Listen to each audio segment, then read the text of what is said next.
El alma eterna, Atman, el hombre real y la paz interior. En un mundo donde la incertidumbre es casi la única constante, la paz interior se convierte en una necesidad vital. Sin embargo, la paz verdadera se nos escapa, especialmente cuando nos identificamos con los aspectos fugaces de la existencia, es decir, con nuestros cuerpos, con los roles sociales asignados y también con las posesiones materiales. El Bhagavad Gita revela que debajo de estas identidades transitorias se encuentra nuestro verdadero yo, el alma, que es eterna, inmutable e indestructible. Krishna revela la naturaleza indestructible del alma en este hermoso verso. Atman ni es herido por las armas, ni quemado por el fuego, ni mojado por el agua, ni secado por el viento. Soy Pedro Ronell. Si te gusta este vídeo, ayúdame a difundir las enseñanzas del Gita. Dale like o suscríbete o comenta lo que desees.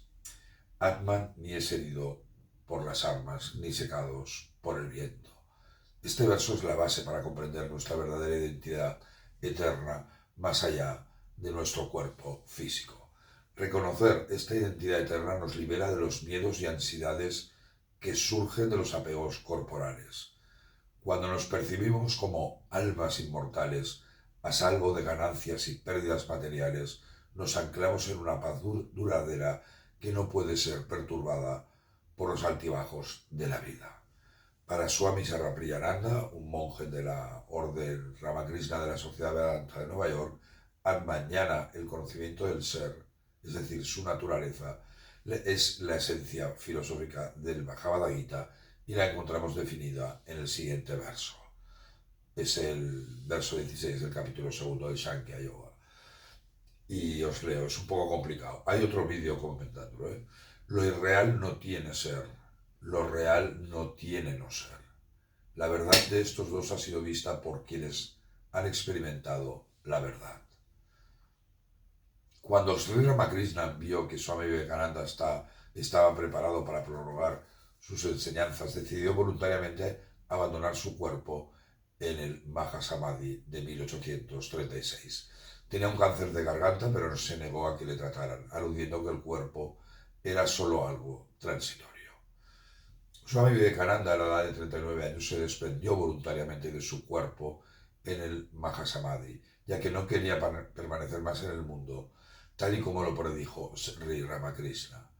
Vivekananda viajó por toda la India para levantar a sus masas explicándoles el Atman Jnana, para hacerles fuertes, levantarse y luchar. Tagore dijo, si quieres entender a India, estudia a Vivekananda.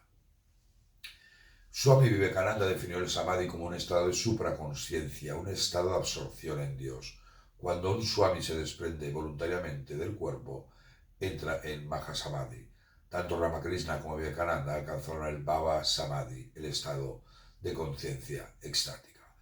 Otro buen ejemplo que nos da la historia de los Swamis se ejemplifica en la vida de Sri Ramana Maharaji.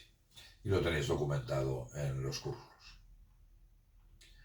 Estos ejemplos, y hay muchos más, nos permiten desarrollar una profunda tranquilidad, un refugio interior que nos permita enfrentar los desafíos con coraje y corrección. En palabras de Swami Vivekananda, la doctrina del Gita es la de una intensa actividad, pero en medio de ella, la eterna calma. Al meditar en nuestra esencia espiritual, como explica Krishna en el Gita, podemos encontrar la paz que nos permite vivir plenamente, pero sin apegarnos a los resultados de nuestras acciones.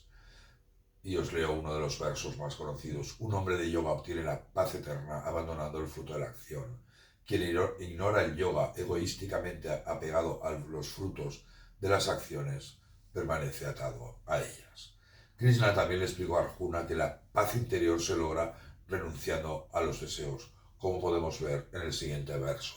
Dice, el hombre que abandona todo deseo y actúa sin interés, libre del sentido del yo y del mío, alcanza la paz, la liberación, el moksha.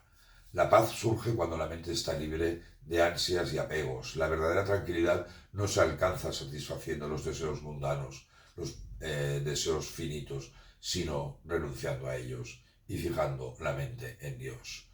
Y os leo el verso 34 del capítulo 9 del Gita, que muchos intérpretes consideran como la esencia del Gita. Dice: en mí fija tu mente, hacia mí tráeme tu devoción, a mí ofréceme tu sacrificio, a mí reverénciame, habiéndote unido así a mí, y hacerme a mí tu fin y tu objetivo, ciertamente a mí vendrás. Muchísimas gracias.